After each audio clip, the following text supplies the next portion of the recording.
Seeds, tiny bundles of potential just waiting to grow. But what's the best way to sow them? Well, today we're diving into 6 different methods of seed sowing, the pros and the cons, which might work best for you and your garden. And make sure you stick around to the end because the final hack is one that you might not have seen before and it's definitely worth trying. The first method is a simple way to repurpose plastic containers. Many gardeners use repurposed containers like grape or mushroom pots because they offer excellent drainage and humidity control. It's a sustainable and urban-friendly option where reducing waste is key. These containers work especially well for small, delicate seedlings like lettuce or basil.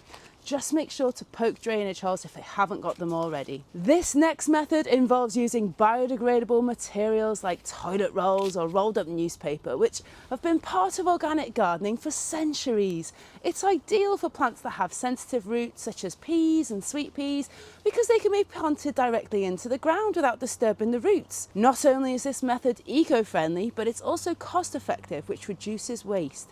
However, they may also break down too fast if overwatered, and it's best to avoid glossy or coloured ink on the paper as it can introduce harmful chemicals to the soil. Container gardening, a practice that dates back to ancient Egypt and Rome, has been popular for centuries, especially in urban spaces where gardening ground is limited.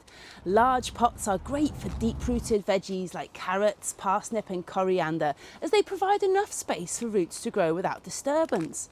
This method also reduces the need for frequent transplanting, which means there's no risk of root shock. However, using large pots requires a lot of compost and they can dry out faster than ground soil. If you're short on garden beds, large pots can be a real game changer. Direct sowing is one of the oldest and simplest planting methods practiced by indigenous farmers for thousands of years. It's still the standard technique in large-scale agriculture today, particularly in Africa, South America and Asia. When you directly sow seeds into the garden bed, there's no transplant shock because the plants grow where they belong. It's also less fussy and requires minimal maintenance. However, the main downside is that direct sowing makes your plants more susceptible to pests like slugs and birds, and germination rates can be lower than when sowing in controlled conditions. For the best results, direct sow after the last frost and make sure the soil is moist. Inspired by nature's way of overwintering seeds in the wild, winter sowing is a technique that mimics these conditions. Seeds germinate naturally when conditions are right, leading to hardier seedlings plus strong roots. Plus it saves indoor space because you don't need grow lights. The catch? It's not always suitable for heat-loving plants like peppers, and you'll need to be patient since germination happens later on in the season. If you want to learn more about winter sowing, check out my previous video on it. And now for the final method, the one that you might not have even seen before and absolutely do need to try, the seed snail. Unlike the other methods we've covered, this one involves rolling compost inside a damp sponge or cloth or sowing the seeds along the top edge. As the seeds sprout, their roots naturally grow down into the compost, creating a self-contained, moisture-efficient seed starting system.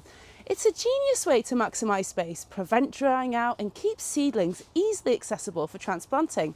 Plus, it's just really fun to do. The only challenge, you'll need to transplant the seedlings at just the right time. Leave them too long and their roots can tangle together, but if you time it right, it's a game changer. What is your favourite way of sowing seeds? Let me know in the comments.